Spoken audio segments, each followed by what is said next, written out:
Hi everyone, welcome to the Knitting Turnpike.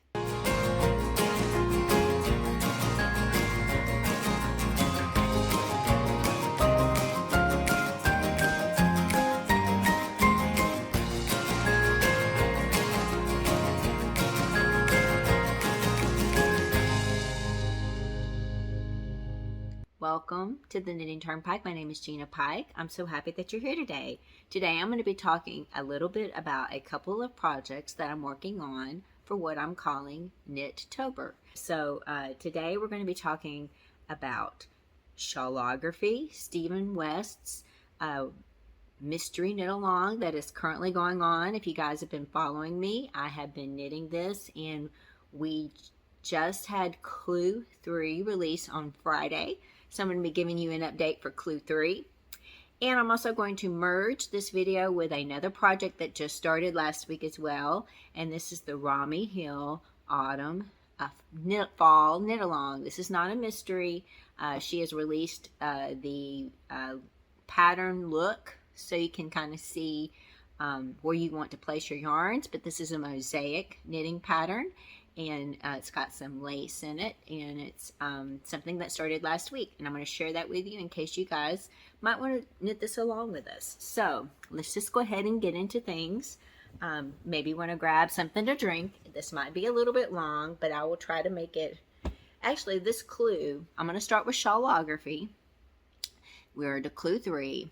I have videos for Clues 2 and Clues 1. I will link them up above and down in the show notes below if you want to go take a look at those. Clue 2 was a lot of knitting. So I think for Clue 3, he kind of gave us a little bit of a break. However, it makes me wonder what's going to happen for Clue 4, because we still have a lot of yarn over here. I mean, like, this is my color E, and I still have about the same amount for A, B, C, and D. That's a lot of yarn left over, right? And we were he said 390. This is 400. I think Clue 4 is going to be a whopper for some reason. So we can wrap this up. But anyway, what we had to do for Clue 3 is we had a little bit of a choice. He told us at the very beginning that he was going to be doing brioche. This was the brioche clue. Now, I had never done brioche before, and he gave us a non-brioche option, which he said he would, and the non-brioche option was an eyelet mesh lace, which I absolutely loved. I loved the look of it. Of course, you know, I'm kind of a lace person. I do all these lace shawls. If you are someone who watches my videos, you know that. If you're new here, that's usually what I like to do, are lace shawls. That's my thing. So when I saw the lace mesh, I was like immediately in love with that. It had 2 color stripes. It just looked really cool. However, I was like really wanting to do that. But I've never done brioche. And the brioche wasn't that complicated. It was a lot of what they call brioche knit. There was some brioche pearls, and if you've ever done if you've done brioche, if you've never done brioche, it is a process where it kind of goes against everything you've ever learned about knitting, because you are actually taking the yarn over some of your stitches. You have to do these yarn overs, so when you have a stitch to do a brioche knit, you're knitting together 2 stitches, which is your stitch that's on your needle, but then this yarn over that you added to it. So you're creating extra yarn overs in your knitting, which is something you've always been told not to do. But you do get into a rhythm. This pattern, the first part of this pattern, section 10, very easy brioche knitting. It was 2 colors. This is what mine looks like. It's this part here, this blue and green. Now this is my colors. Color B is my dark blue, and then this green color is my color A. And you can kind of see it's bringing back in the stuff from the very beginning. Like, that was my color A, and then these dark ridges are my color B. Let me show you what this is looking like as you hold it back. That's what this is shawl is looking like. It's getting pretty big, right? But there we go. That's what this looks like. And when we open up these brioche ridges, you'll be able to see that color B. And if you go on the back, you can see there's the color B with the color A. I'm sorry, there's the color A with the color B less noticeable. The color A is more prominent. And this is just 2-color brioche. And basically with 2-color brioche, that I did not know that you had to do is you have to knit the same row twice. The first time you knit it with one color, and then you come back and you knit it with the next color. And it creates these beautiful squishy ribs. And that's really all this is some squishy ribs. And this is what mine looks like. I do see one little boo-boo I made, but I saw it kind of too late, and I'm like, well, I'm just going to leave it. I think you'll see it when I get to it. It wasn't that big of a deal to me. I will say that the yarn overs are probably one of the easiest things to drop. See, it's right there. Oh, I just saw it as we were passing. Here we go. I have like a little bit of a I think I have a, see, I have a little bit of the green right there. I'm not going to worry with it. It's not that big of a deal. This is my first time to do brioche. And I will say this, if this is your first time to do it, you might want to put a lifeline in. You do have to get the rhythm going. And if you do drop some of the stitches, which is, it is easy to drop those yarn overs that you're adding over those extra stitches, it's not put back together exactly like you would normally put your knitting back together. You have to kind of, it might be a good idea to do a swatch to figure out the way that it is put together, so if you do have issues, you can easily fix it. I know I saw a lot of people in the Ravelry threads ripping theirs out, starting over, and I basically just took it a little slower than so that I would try not to make too many mistakes. And I still had dropped yarn overs, but that was pretty easily fixed. And that's the back. This is the front. So that's what that's looking like. And then we only had one more section after this that we had to do. It's section 11. And you used the color C, which is my blue-green, pretty medium color, blue-green color. And this is called the crisscross. I don't know if you guys have ever done this before. I had done this before when Casapinka did a mystery knit along a few years ago. Basically, I'll show a video clip, but basically you have to wrap the yarn around your needle 4 times. And I mean, he teaches you in the tutorial as well as you're knitting each stitch. So there's like over 400 and something stitches. So you have 1,600 wraps, a little bit over that because it's over 400 on your needle. Now, the one thing I forgot to do when I knitted this, and this is my little tip to hopefully help you. When you wrap the yarn around your needle, what happens is as you're going along and you're doing more wraps, it goes off on your cord.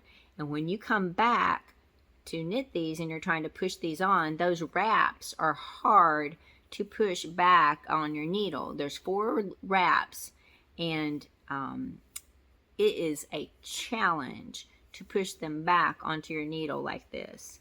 I had forgotten about that, and I didn't use, so my tip for you guys is to use an interchangeable needle. I had used a fixed needle, something like this, and if I had used an interchangeable needle, what you can do is you wrap it with the needles, the appropriate needle size, then you pull, maybe I need some props here, you pull everything down, then you would just change your needle to something smaller, and then your wraps will be bigger, so they should be easier to slide. When you're sliding them back, all you're doing is you're undoing each one of those wraps, and then you take, you do it in groups of 8, and you cross 4 over the other, and then purl them, and then keep going. I want to say one other funny thing is that when I was this crisscross thing, the reason why I'm spending so much time and explaining it to you, I did it with my shawl with fixed needles, and I wish I had done interchangeable like I had recommended.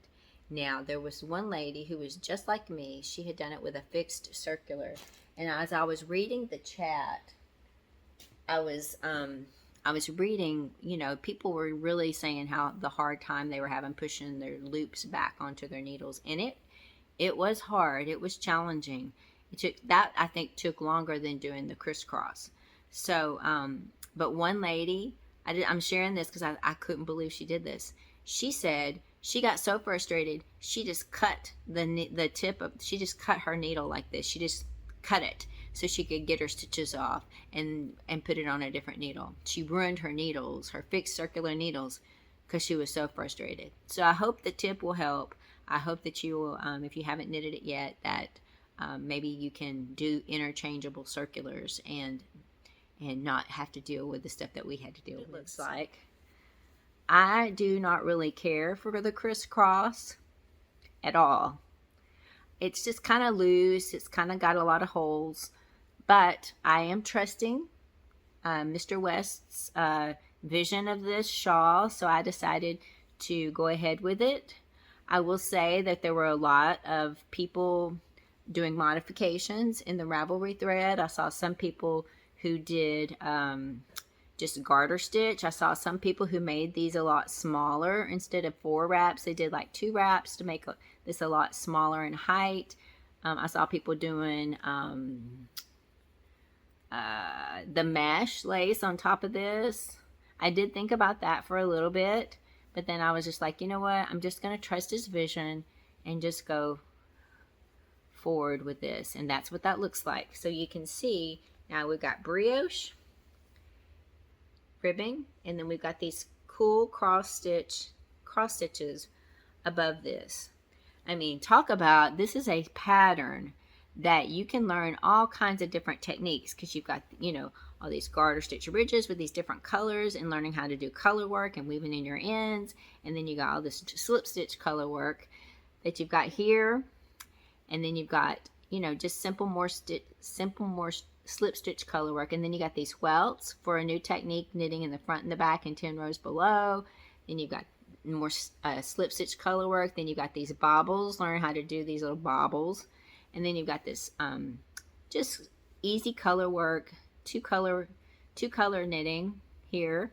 And then now you've got this brioche and cross stitch. There's a ton of things you can learn in this pattern, and I have learned a lot, and it has been a lot of fun.